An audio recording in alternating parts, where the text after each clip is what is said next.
Hey all, welcome back to my channel. If you are new to my channel, consider subscribing my channel and hit on the notification bell.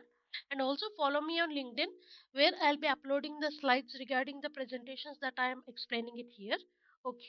So in today's topic, we are going to discuss about levels of abstraction. So you all know that Verilog is a coding language, is it or not?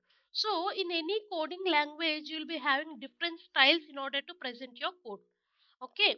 In similarly, in Verilog also you are having like four basic styles in order to design your code.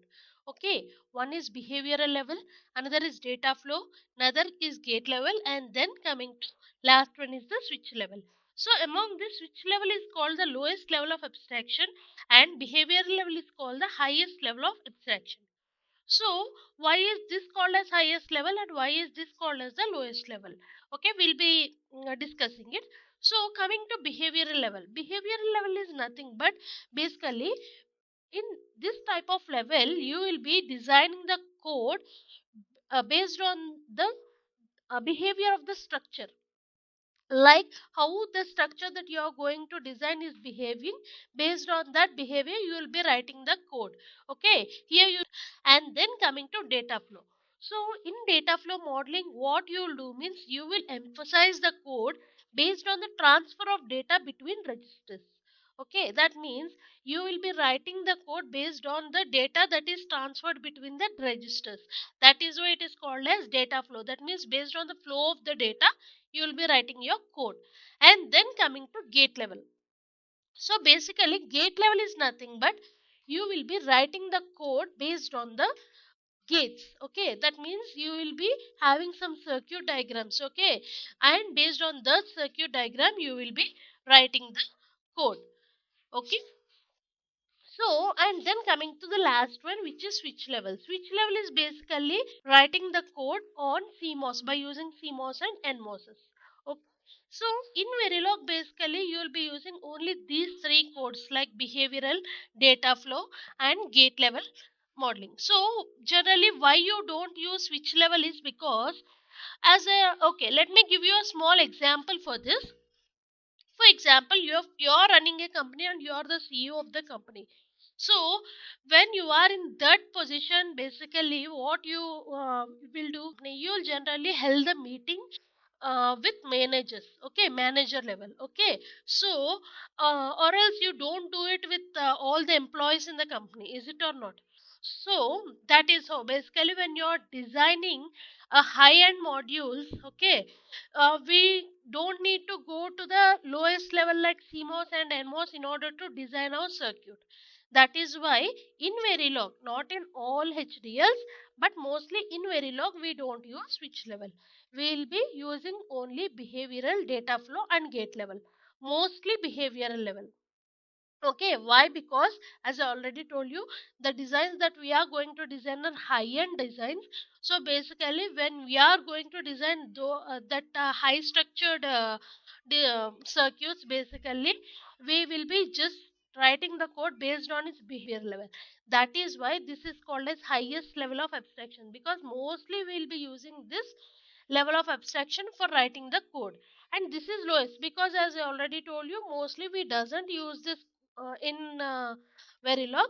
That is why this is the lowest level of abstraction. Got my point? And in today's video, we are going to discuss about gate level modeling. Okay, so gate level modeling is nothing but we will be modeling the circuit depend using the gates. Okay, by using the gates like AND gate, OR gate. So using all these gates, you will be designing your circuit. That is the meaning of this gate level modeling. Okay, gate level modeling is virtually the lowest of abstraction. That is what I told you, because basically as I told you, switch level abstraction is rarely used in Verilog. That is why we can say that gate level modeling is the lowest level of abstraction in Verilog. Okay, in this type of modeling we explain about the system rather than its functionality. That means we doesn't consider about the functionality of the system, that means how it is working and all. We doesn't consider it and we doesn't write the code based on the functionality. We will be writing the code based on the system, that means based on the connections that we are having in the particular circuit. Okay, let us see. much more about it. So mostly, as I told you, just this is the lowest level of abstraction in Verilog. That is why mostly you will be writing using this gate level modeling in order to design multiplexers, full adders, and all. Okay, so this is about gate level modeling.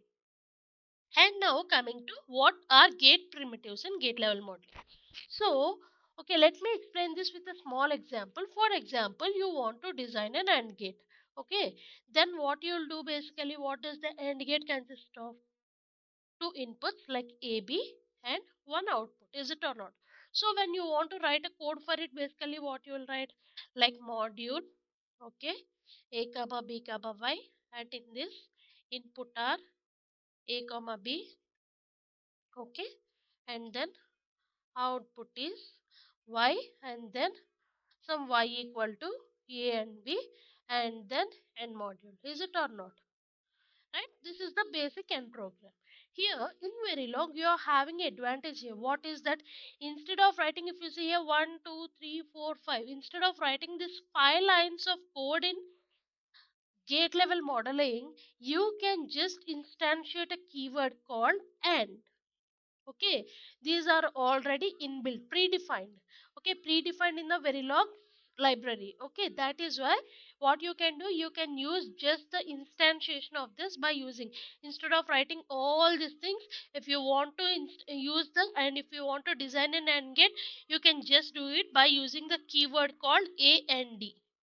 Just like that, the remaining gates also, like or NAND, NAND. So when you are giving a NAND keyword in your code, that means you are designing a NAND gate. Got my point? So those are called gate primitives. Gate primitives means they are already predefined in the Verilog. Okay, you just need to take that instantiation and use it in your code. Okay, in this again you are having two types of primitives, like single input, nothing but NOT and buffer are single input gate primitives. Multiple input means AND or XOR NAND and remaining everything. So this is and when you are writing, like these are keywords. So when it comes to keywords like and or, as I already told you, these are all keywords. So when you want to use a keyword, there should be some restriction, or there should be some syntax. So when coming to the syntax here, okay, so when it comes to and, so you should just mention and, okay, followed by the name. Okay, any individual name, it's just an identifier, and then followed by, first you should be giving the output and then inputs. So if you see in the previous example, like this is my AND gate, okay, A B Y. Okay, now how can I write it? Like and, okay, like A1, this is my variable name, okay, Y comma A comma B, because this is my output. First you should mention the output and then the remaining inputs. Okay, this is all, this is same for all gates, like for AND or XOR NAND, or for everything. It may be either two inputs or more than two inputs, you can perform anything. Okay, so this is how you will be writing, this is the syntax for instantiating all the gates, basic gates. Okay, so this is, I think you already know about it. Like these are and gates, truth tables and gates. Okay, and then coming to single primitive gates like buffer not. You already, I think you already know about this buffer and not. Basically, when you want to transfer data just like as it is, then you will be using a buffer. Okay, from one port to another port, and you want to transfer the negation of this, that means opposite of this, then you will be using the inverter gate. Okay, these two are same. And coming to buffer if and not if. Okay, buffer if 1, not if 1, again buffer if 0, not if 0. So these are also inbuilt gates. So basically, buffer if 1 means along with the buffer you are also adding one control signal to it. Okay, what does this control signal do? See, if the control signal is 1, then it acts as buffer. If the control signal is not 1, then it doesn't act as a buffer. Similarly, when you are using like buffer if 0, then if the control signal is 0, then it acts as buffer. The control signal is not 0, then it doesn't act as a buffer.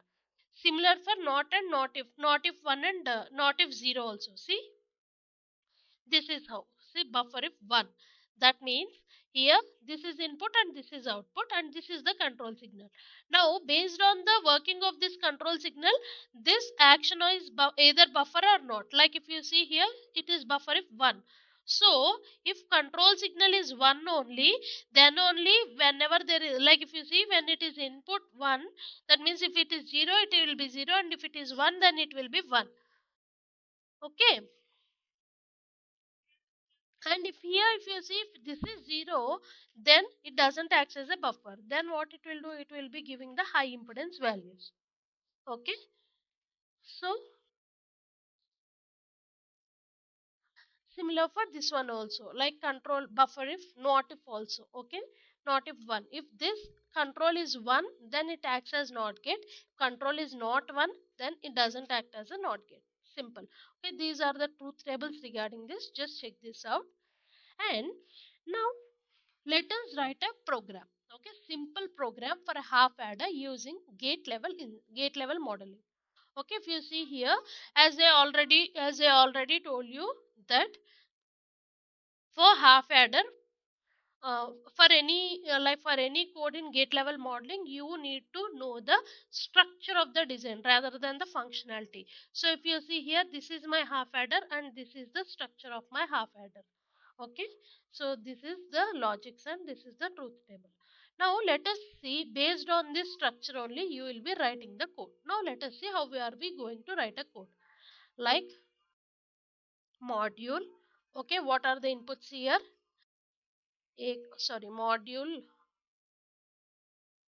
Module. Okay, half adder, a comma b, sum comma carry. Okay, and then input a comma b. Okay, output sum comma carry. Now everything is fine, like you have declared input, output and everything. Now what we are going to do, we are going to, so what are the gates here? This is XOR gate and this is AND gate, is it or not? So as for XOR gate, XOR, okay, first you should give sum. So sum comma a comma b, that's it. For AND, carry comma a comma b, that's it.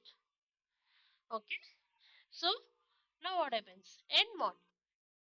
This is all you should do in your gate level modeling for anything. So in gate level modeling, what is important? The structure of the code is, the structure of your particular design is important. Okay, so this is about half adder. See, XOR and, okay, so here, sorry, I didn't mention the like name. Okay, you could mention it or you no need to mention. There's no problem in this. Okay. So this is like for the test bench. Okay, we'll also see the test bench also, since we have already discussed about the test bench in the previous session. If anybody didn't see it, just go check that how we going to write the test bench code and then check this particular session. See, module half adder and AB are inputs here, so that is why reg AB, and summon carrier output, so that is why wire. And then instantiation. If you see, half adder is UUT. This is porting by order. Okay, and then initial begin. What are the inputs here? A, B. So for A and B I am giving values. Okay, A, B values, and then after some time you will be using the dollar finish ended end module. Okay, these are called as delays. Delays is nothing but in order to make your simulator to wait for some period of time before giving another input. Okay, you will just be mentioning with hash symbol, hash some particular integer value. Okay, so this is how you will be writing the test bench code for half adder. Okay, and you try to write the code for this subtractor. I have just given only the structure of the half subtractor. Okay, you try to write the code as well as test bench code for it, RTL and test bench code. And if you are having any problem in writing this code, you can comment me in the comment box, so that I will be answering your questions. Okay. So now let us see a simple 2 by 1 mark. Same for everything. The process is same. See. module 2 1. So what are the inputs here? D1 S D naught. Okay, output is Y. Okay, now if you see here, along with this and this, you are having some intermediate connections, right? So you will be mentioning with it with wire. So the intermediate connections are T1, T2, and this is S bar. Okay, you can name anything. Just here I have written it like this. So now see, this is my AND gate. Okay, this is my second AND gate, and this is my OR gate. So just writing with this. And what you want to AND? D1, first you will be writing the output T1, okay, and D1 and S, okay, comma. Instead here you can write it like this. Either you can write it like, since you are having two AND gates, you can just keep a comma and you can just combine these two things. Or you can write it like this also, like you can end it with semicolon and then you can write it down. Okay, so you can either write it like this or you can just club this two with just a separate this with a comma. Okay, and then coming to, you're also having a NOT gate. So for NOT gate, S bar is output and S is input. And then OR gate. For OR gate, if you see, Y is the output, T1, T2 are inputs. And module. Just as simple as that. Okay, and also for this, try to write the test bench code. Test bench code is very simple, because basically in test bench code for combinational circuits, as I already told you in the previous session, you will first write the module, you will declare the module, and then you will be declaring the wire and range, and then you will be instantiating the parent module, and then within initial, begin and end, you will be passing the values like D0, D1 and S, and then based on the values you will be getting the output. If you want to check the passed values, then you should be writing dollar monitor also. Okay, if you go to the previous session and you check, then you will understand clearly about how to write a test bench module. Okay, so this is about, until now we have discussed like small things like a half adder, full adder and all. So now just let us move a bit forward and let us design a 4-bit full adder. Okay, how are we going to design a 4-bit full adder in gate level modeling? Okay, so if you see here, this is my 4-bit full adder and this is the block diagram for my 4-bit full adder. If you see, since it is a 4-bit full adder, so it should be represented in a vector formation. 3 down to 0 means 4-bit. Okay, 4-bit, 4 bits. That means A and B are 4-bit. Cin is a scalar representation. Again, sum is of vector representation and Cout is of scalar representation. Okay, so this is my block diagram. If you see, A and B are like a 0 0, and if you see the C, the output of first full adder is given as input of second full adder, and output of first full adder is given per second, and then this to this. So that is why Cin is basically scalar representation, because we are only having Cin here. So after this, all the outputs from the remaining full adders are given for the things. Okay, so now this is my structure representation of this full adder. So for any logic, you need to know the structure representation when you want to write a gate level module. This structure representation is nothing, because basically what is the structural representation? If you see here, what is the structural representation of this? Based on this particular, what is the particular truth table, you will be analyzing this logic. So based on this logic, you will be designing the structure. That's it. Okay, you don't do anything like structure means you there is no particular thing like it will be coming from somewhere. Okay, you should just design it based on the logic that you got. Okay, now based on this structure, you can simply write a code. Okay, so since it is a 4-bit full adder, if you see here, I am having 4 full adders.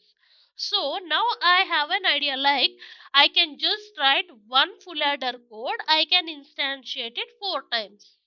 Simple. Instead of writing the entire code in some 50 to 60 lines, what I can do, I can just create a model for full adder and I can copy it for 4 times. So see, module and module, within module and module. So what does my full adder consist of? A, B, C, N. So A, B, C in some C out. So A, B are 3 down to 0. C in is scalar. Again, sum is 3 down to 0. C out is scalar. Okay. And now, okay, as for now, just leave this part. Okay. Now coming to the parent module. Okay. In this parent module, what is it? I just want to design a full adder circuit. See A, B, C in. Okay, this is my full adder circuit A, B, C in, some C out. Okay, input A, B, C in, wire is some C out. Now, if you see here, you are having the intermediate connections like here, here, here. So I have just named it like C1, C2, C3 wire. Okay, right? Next, coming to the gates. If you see here, this is my first XOR gate. A and B are inputs, C1 is output. So that is why C1, A and B. And my for next XOR gate, sum is output, C1 and C in. And for my AND gate, C2 is output, C in and C1. C2 is output, C1 and C in. For this AND gate, C3 is output, A and B. Okay, for this carry, what is it? C out is output and C2 and C3 are input. Simple. And then this is my parent module. Now what should I do? I will be instantiating it like for 4 times. See, this is full adder FA1, FA2, FA3, FA4. So based on the input and output connections, like here this is having A of 0, B of 0. This is A of 1, B of 1. This is A of 2, B of 2. So based on the differences in outputs, you will be connecting the ports based on connection by order. Okay, you can do it by either connection by order, you can also do it by name also, it's your wish. Okay, so this is just how you will be passing the inputs, like how you will be passing the ABC values in test bench. Okay, in before you will be writing module and all.